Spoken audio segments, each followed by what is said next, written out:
Bon, salam alaikum wa rahmatullahi ta'ala wa barakatuh. Bon, اليوم غادي نخدمو في la logique في هاد السيمانة كاملة.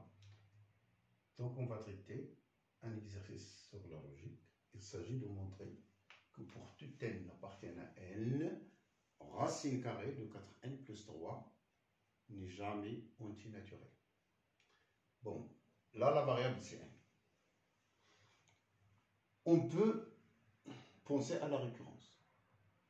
Mais la récurrence, c'est pas pratique puisqu'il n'y a pas de règle sur la racine carrée avec la somme. Par exemple, si je mets n plus 1 ici, la racine de 4n plus 1 plus 3, je n'ai pas quelque chose à faire pour exprimer le terme à l'aide de ce terme-là, pour utiliser l'hypothèse de récurrence.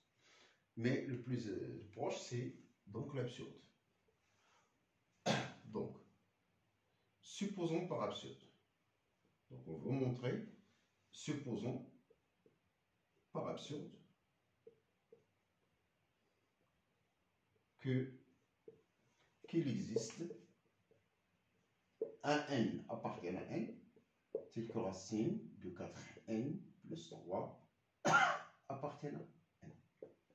Donc, il existe un certain p appartenant à n, tel que ce terme-là égale à p.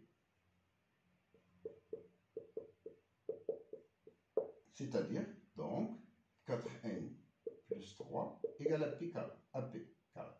J'élève au p. Donc, là, ce que je fais là, je fais alors apparaître une identité remarquable pour avoir une factorisation. Donc, je mets le plus 2 ici, mais de l'autre côté, je mets p carré moins 1. Et donc, 2 facteur de 4 2n plus 1, je factorise par 2, égale à une factorisation par identité remarquable, p moins 1 facteur de p plus 1. Je distingue alors les cas. Si, premier cas, on souhaite donc atteindre une absurdité, une contradiction. Premier cas, si p est pair, qui va se passer, vous aurez alors l'existence d'un cas appartenant à n, tel que p est égal à 2k.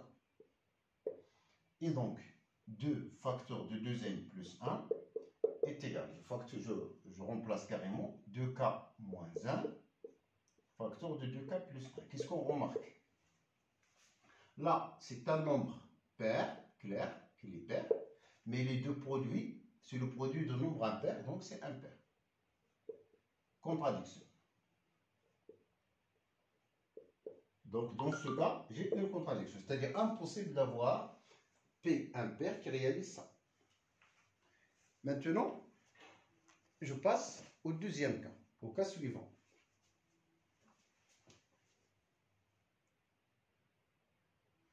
Je passe au deuxième cas. Si P est impair. C'est-à-dire, il existe K appartenant à n, tel que P est égal à 2K plus 1. Alors, à nouveau, je remplace dans cette expression 2 facteur de 2n plus 1 est égal, P il s'écrit sous la forme de K plus 1, donc 2K plus 1 moins 1, c'est 2K, facteur de 2K plus 2. Donc, en simplifiant par 2, on obtient 2n plus 1 est égal à 2 facteur de ce 2-là, ce 2 se simplifie, et on factorise 2 facteur de K, K plus 1. Ça, c'est un multiple de 4 ou un multiple de 2, et les pairs, là, celui-là, impair. Encore là, une contradiction. Donc, ce qui est absurde, en fait. Donc, cette égalité amène à une absurdité. Donc j'ai ce qui est absurde, contradiction des deux côtés, le cas, et le seul cas qui existe. Donc, quel que soit n appartient à n, effectivement, racine carrée de 4n plus 3 appartient à n. N'appartient pas à n. voilà, c'est un raisonnement par absurde. Donc, le raisonnement toujours par absurde, faites attention. On unifie toujours ce qu'on veut, On n'unifie pas les hypothèses. Si vous avez des hypothèses avant la question, il faut les garder. D'accord? Donc, faites attention. Si vous avez des hypothèses avant la question et vous souhaitez démontrer par absurde, il faut garder l'énoncé principal de l'exercice. On fait la négation seulement à ce qu'on veut. Ma vidéo arrive à sa fin. Je vous remercie. À la prochaine vidéo, Inch'Allah.